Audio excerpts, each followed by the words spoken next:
ব্যক্তির চেয়ে দল বড়, দলের চেয়ে বড় দেশ। হাভিয়ের কাভরেরার প্রসঙ্গটা উঠলে প্রশ্ন চলে আসে, আসলেই কি ব্যক্তির চেয়ে দল বড়, নাকি কাভরেরাই উঠে গেছেন দলের ঊর্ধ্বে? চুক্তির মেয়াদ তো বলে সিঙ্গাপুরের বিপক্ষে ম্যাচটাই কাভরেরার শেষ অ্যাসাইনমেন্ট, আর সেখানেও হেরেছে বাংলাদেশ। প্রশ্নটা তাই জোরদার হচ্ছে, হারের পর হার যার আমলে সেই কাভরেরাকে কি এবার বিদায়টা দেয়া হবে, নাকি বাড়বে চুক্তির মেয়াদ?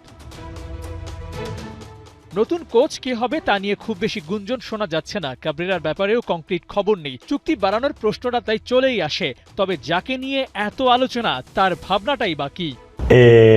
Let's see what happened, no? হ্যাঁ, এখনো অনেক সময় আছে চিন্তা করার। যেই দায়িত্বে আছে তার সঠিক সিদ্ধান্ত নেয়ার অধিকার আছে। এখন বাংলাদেশ উন্নতি করছে, আমার মনে হয় এই দলটিকে বিশ্বাস করা উচিত। বেশ কিছু তরুণ প্লেয়ার আছে দলে। The right decision and to কাভরেরার আমলে বাংলাদেশের ভালোর চেয়ে মন্দের দিকটাই বেশি।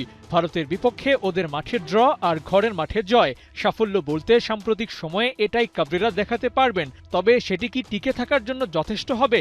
দলের উন্নতি বলতে ও দেখাবেনটাই বাকি। যার নিত্যসঙ্গী হার, সেই কাভরেরার বিদায় ঘণ্টা বাজানোটা কি এতটাই কঠিন, নাকি পাওয়া যাচ্ছে না ওর যোগ্য উত্তরসূরি? ঘাটতিটাই বা আসলে কোথায়? কাভরেরাকে সরিয়ে রিস্ক নিতে চায় না ম্যানেজমেন্ট? নানান প্রশ্ন তো আসে, কিন্তু উত্তরটা দেবে কে? হামজা, শমীদ, জায়ান কাজেমদের মতো কোয়ালিটিফুল ফুটবলারদের সাথে মানিয়ে নিতে বাংলাদেশ দলের দরকার হাই প্রোফাইল কোচ, যেখানে হাভিয়ের কাভরেরার অভিজ্ঞতা কেবল একাডেমি লেভেলে কোচিং করানো।